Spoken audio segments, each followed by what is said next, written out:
അതെ ചായക്ക് എന്താ ഉണ്ടാക്കുക? പുട്ടുണ്ടാക്കട്ടെ? പുട്ടാ? എന്നും ഇങ്ങനെ ഉണക്കപ്പൊട്ടുണ്ടാക്കി കഴിഞ്ഞാൽ നടക്കുമോ? മറ്റു കടികൾ ഉണ്ടാക്കാൻ മറന്നു പോവുള്ളൂ. വേറെ ഇപ്പം എന്താ ഉണ്ടാക്കുക? അട ഉണ്ടാക്കിക്കോ. അടയാ? അട നല്ല പണിയാ. എന്ത് പണിന്ന് പറഞ്ഞ, പണ്ടൊക്കെ എത്ര അട ഉണ്ടാക്കിയെന്ന്. ഇന്ന് ഞാനും വരാം, ചെല്ലേ. പോയിട്ടേ കുറച്ച് ഇല പൊട്ടിച്ച് ആ മഞ്ഞളിൻ്റെ ഇല പൊട്ടിക്ക്. വാഴയില വേണ്ട, വാഴയില വേണ്ട, ആ മഞ്ഞളിൻ്റെ ഇല പൊട്ടിക്ക്. കട്ട് ചെയ്യാൻ അങ്ങോട്ട്. അയ്യോ അതിന് വേനിക്കും.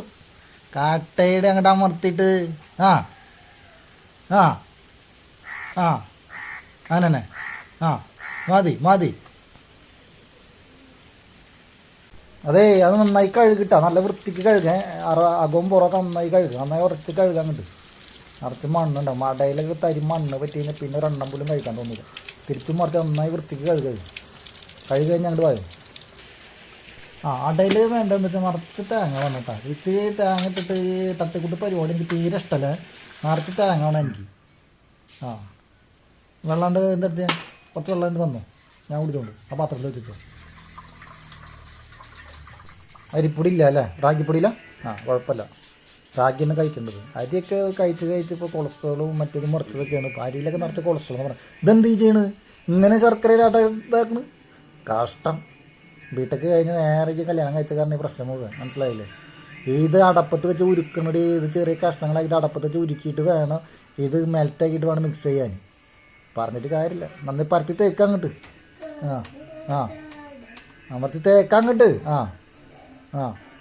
തേങ്ങ നിറച്ച് വേണം കേട്ടാ, നിറച്ച് വേണം. ഈ തട്ടിക്കൂട്ട് ഇടലിന് ഞാൻ നേരത്തെ പറഞ്ഞാണ്, തട്ടിക്കൂട്ടിടലിൽ പറ്റില്ല. നിറച്ച് തേങ്ങ ഇറക്കണം. വാഴലിൽ മാത്രം ഉണ്ടാക്കി ശീലിച്ച് ഇത് എവിടേക്കാൻ മടക്കണ്ടെന്ന് അറിയില്ലല്ലോ. ഇങ്ങോട്ട് മടക്കാൻ എടുക്ക്. അടുത്തല്ലേ നിറച്ചിടും കേട്ടോ. എനിക്കൊരു സ്പെഷ്യൽ, എനിക്ക് തേങ്ങ നിറച്ചില്ല എന്നുണ്ടെങ്കിൽ ഇങ്ങനെ ഭ്രാന്ത് പിടിക്കുന്ന വേറെ ഒന്നുമില്ല അടയിൽ. എപ്പോഴും തേങ്ങ നിറച്ച് എനിക്ക് വേണം. മടക്ക്. ഒരു ട്രിപ്പായെങ്കിൽ അത് അടപ്പത്ത് വെച്ചോ. ബാക്കിയുള്ള ഈ പിന്നെ ഉണ്ടാക്കിയാൽ മതി. മനുഷ്യനെ വിശന്നിട്ട് കണ്ടാണല്ലേ വെക്കില്ല. അതേ, ഒരു ട്രിപ്പാകുമ്പോൾ ഞാനൊന്ന് പോയി കുളിച്ചിട്ട് വരാം കേട്ടോ. ഓക്കെ. ഉണ്ടോ നോക്കിയൊക്കെ. നല്ല അടിപൊളി മണം കേട്ടോ. മഞ്ഞളുടെ ഇലയിൽ നമ്മൾ ആദ്യമായിട്ട് നമ്മളിവിടെ ഉണ്ടാക്കണത്. നമ്മൾ ഇതിന് മുന്നേ ഉണ്ടാക്കിയുള്ളത് നമ്മൾ വാഴലല്ലേ, അതിലാണ് ഉണ്ടാക്കാറ്. അപ്പോൾ ഇത് കിട്ടിയപ്പോൾ നമ്മൾ ഇതിലുണ്ടാക്കി. അപ്പോൾ അതിൻ്റെ ഒരു സ്മെല്ല് നല്ല മൂക്കിനൊക്കെ നല്ലൊരു കമ്പം പോലെ ഉണ്ട്. എന്തായാലും കഴിച്ച് നോക്കട്ടെ. നല്ല ചൂടുള്ള സാധനം തന്നെ. വാവ്, കൂട്ടി കൊടുത്തിട്ട് കഴിച്ചടാ. അവനും ഇഷ്ടമായിട്ടുണ്ടെന്ന് തോന്നുന്നു. നീയും കഴിച്ചിട്ടേ ഇതിൻ്റെ കൂടെ കഴിച്ചോ, അവൻ്റെ കൂടെ കഴിച്ചൂടെ?